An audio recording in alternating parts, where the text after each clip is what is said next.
આ વખત બાપાએ બાજરો વાવીને ભૂખ દીધી યાર, ચકલા જ હા નથી ખાતા. આ વરે ઓલા વરે જેવા જાંબુડા નથી આવ્યા નહીં. હાર્દિકભાઈ, જ્યારનો મેં ઓલા ભાગ્યો રાખ્યો હે ને ત્યારનો હરખો મારો બેટો પાક ના થાવતો ન હોય, ચોરી જાતો લાગે. તો કાઢવો પડશે આપણે. ઓલું ઢાક બંધ કરતો આવજે ને ભૂંડડા કરી જાય. હાલો મગનભાઈ, આપણે ઓલો 50 થી 60 મણ બાજરો હે ને એને લણવા હાટુ આપણે દાડિયાની જરૂર હતી. કેટલા? 500 રૂપિયા દાડી. એલા મારે એના ઘરે નથી લઈ જવાના, એના ખાલી એ લણવા જ મોકલવાના છે. હા 150 રૂપિયા કે આવું થાવ નગર કાંઈ નહીં.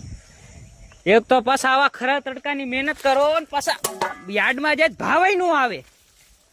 આ વરુણિયા પાણી ચાલુ કર્યું ભાઈ, આવ્યું. તમે ભલે સિટીમાં રહેતો પણ અમારે જે ખેતરમાં જેવી શાંતિ મળે એવી તમારી અહીંયા સિટીમાં શાંતિ ન મળે હો. એકચ્યુઅલીમાં અંકલ હવે અંકલ બંકલ કઈ બોલતો ને બે લીમડા ખોબામાં છોકરા પાછા હુજમાં પડ્યા લાગે. આ જાવ દે, આ તો એકઈ નથી મૂકવા. કામ ગયું ખરે, પાણી પીવા દે. આવા તડકા બાપ કામ કરે, છોકરાને પાણી પીવું હે.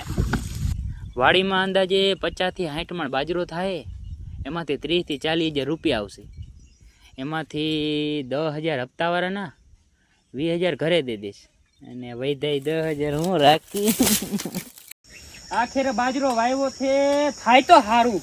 ચકલા નથી લાગતું રેવા દઈએ એવું. હમણાં તે ટ્રેક્ટર આક્યું ત્યારે આટલો સેટો કેમ લઈ લીધો? મેં કાંઈ નથી લીધો ને કે મૂકી છે ખોબામાં. હવે હું મૂકીશું હમણાં.